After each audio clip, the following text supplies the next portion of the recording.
Nobody saw it coming. Not Jacob Fatu, not the crowd, not even the people backstage who thought they'd seen everything this business had to offer. One moment, Jacob Fatu was standing tall in that ring, that terrifying, monstrous force of nature who has made grown men crumble just from the look in his eyes. And then, chaos. Pure, unfiltered, stomach-dropping chaos. A masked figure appeared out of nowhere on SmackDown the 21st of February 2026, and what happened next was so savage, so calculated, so viciously personal, that the entire arena went dead silent before erupting into absolute pandemonium. This wasn't just an attack. This was a message, a statement written in blood, sweat, and broken pride, delivered straight to one of the most dangerous men on the SmackDown roster. And the most chilling part, nobody knows who did it. Or, do they? Stay with me, because by the end of this video, you are going to have your jaw on the floor, and you are going to be furious that you didn't see this coming. Let's get into it. To understand why this attack hit different, you need to understand where Jacob Fatu currently stands in WWE. This man has been on a warpath.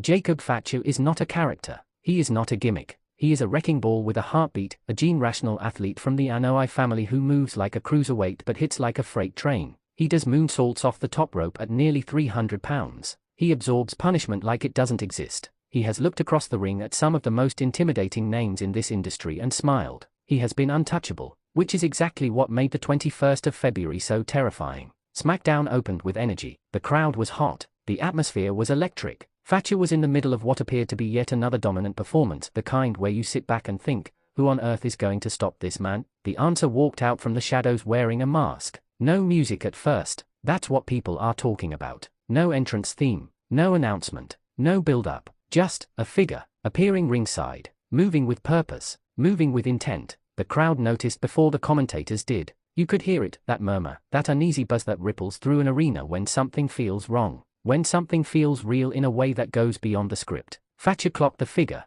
and for just a split second, just 1 second, you could see something flash across his face that he almost never shows. Uncertainty. That moment lasted exactly as long as it needed to, because the masked man launched himself into the ring and the assault began immediately. This was not a brawl. Brawls are messy and emotional and hot-headed. This was surgical. The masked man went straight for Fatu's midsection, a deliberate, calculated strike to slow down those devastating legs. Every great monster gets neutralized the same way. You take away their mobility, and suddenly they are just a big man in a small ring. Fatu fought back. Of course he did. This is Jacob Fatu we're talking about. He doesn't go down easy. He threw haymakers. He connected. He roared. But the masked man absorbed it. He absorbed it. And that's the moment the commentary team lost their minds. Because the people who can take punishment from Jacob Fatu and keep moving? That list is extremely short. Dangerously short. The masked man hit a move that had the live crowd audibly gasping, a brutal, impactful sequence that sent Fatu crashing to the canvas with a force that shook the ring. Then he stood over him. He just stood there. No celebration. No taunting. No playing to the crowd. He looked down at Jacob Fatu like he was sending a message to someone else entirely. And that is where this whole situation gets dark. Right here, I want to pause and ask you something that has the entire wrestling community debating. Jacob Fatu made his main roster debut on SmackDown in 2024, aligned with the Bloodline. But do you remember what was the name of the SmackDown episode or the pay-per-view premium live event where Fatu truly announced himself to the main roster audience in the most devastating fashion possible? Comment your answer below. Let's see who's been paying attention. Now here is where this story becomes something bigger than just a highlight reel. Because within minutes of that SmackDown broadcast ending, the internet fractured into 1,000 different theories. Theory 1, this is an internal bloodline matter. Think about it. The bloodline's politics are a labyrinth. There are power struggles, allegiances shifting, people who owe debts and people who want to collect. If someone inside that family structure had a problem with Fatu's rising status, his independence, his growing reputation as a man who doesn't need anyone, attacking him from behind a mask is exactly how you do it. You get the message across without showing your hand. Theory 2, this is someone from Fatu's past. Jacob Fatu didn't appear out of thin air. He has history. He has people he's wronged. He has rivals from before WWE who the company could very easily bring in and say, you have unfinished business. WWE has done this before and it is one of their most effective storytelling tools. Theory 3, and this one is the most chilling, this is somebody who has been on SmackDown the entire time. Hidden in plain sight. Someone who has been watching, calculating, waiting for the right moment to strike when Fatu was riding high enough that the fall would be catastrophic. What do you think? Who's behind the mask? I want your theory in the comments right now. Don't hold back. And before we go any deeper into this, we have a quick request for you. We are constantly working to improve our content to earn your love and support. That's why we would truly appreciate it if you could take a moment to leave a like on this video, subscribe to the channel, and hit the bell icon so you never miss an update here on Wrestling Zone Insider. It genuinely means everything and it helps us keep delivering this level of coverage to you every single week. Now, back to business. Here is the part that nobody is talking about enough. Jacob Fatu being attacked is not just a Jacob Fatu story, it is a SmackDown power vacuum story. When you destabilize one of the most dominant forces on a brand, you create a ripple effect. Every other superstar on that roster felt what happened on the 21st of February. They watched it on a monitor or they were standing there live in that arena. And every single one of them processed it differently. Some of them saw vulnerability, some of them saw opportunity, and one or two of them, the smart ones, the dangerous ones, saw confirmation. Confirmation that their plan is working. Because think about this from a chess perspective. If you want to make a move on SmackDown, if you want to position yourself, elevate yourself, or establish dominance, you don't start by challenging someone head-to-head.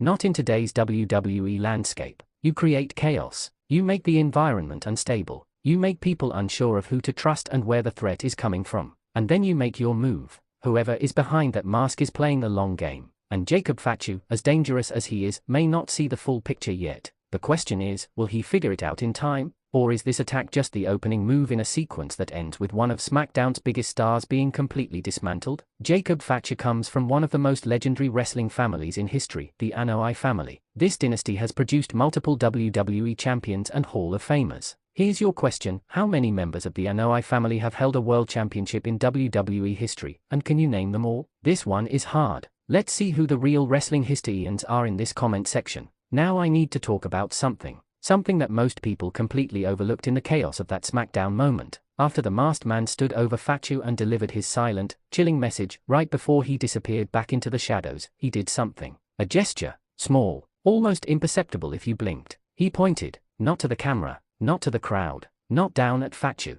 He pointed toward the entrance ramp, toward the back, toward someone or something that wasn't visible on camera. Now that could mean nothing. In the chaos of live television, gestures happen. Body language gets misread.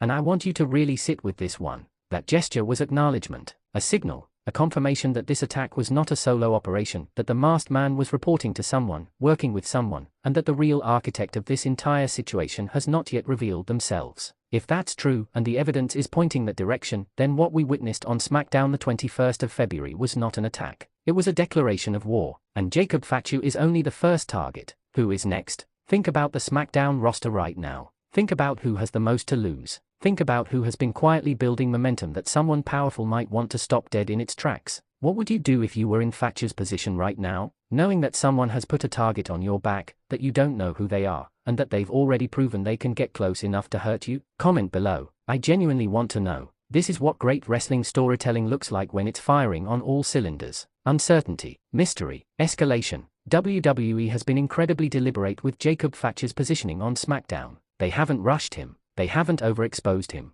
They've let him build organically, let the crowd discover how exceptional he is instead of forcing it down their throats. And that investment pays dividends in a moment like the 21st of February, because the crowd cares. The audience at home cares. When you attack someone the crowd has invested in emotionally, someone they've watched grow, dominate, develop, the betrayal lands differently. The outrage is real. The hunger for justice becomes the engine that drives the next chapter of programming. This is WWE operating at its highest level of long-term storytelling. The masked man attack on Fatu isn't a one-off segment. It is the beginning of what could be one of the most compelling storylines SmackDown produces in 2026. The question now is how fast it escalates, how personal it gets, and most importantly, when the mask comes off. Because it will come off. And when it does, the reaction in that arena is going to be one of those moments that defines this era of WWE. Here is where we are right now. Jacob Fatu has been attacked. Publicly, violently, deliberately. The attacker is masked, is methodical, and appears to have backup. The gesture toward the ramp suggests an orchestrator who has not yet stepped into the light.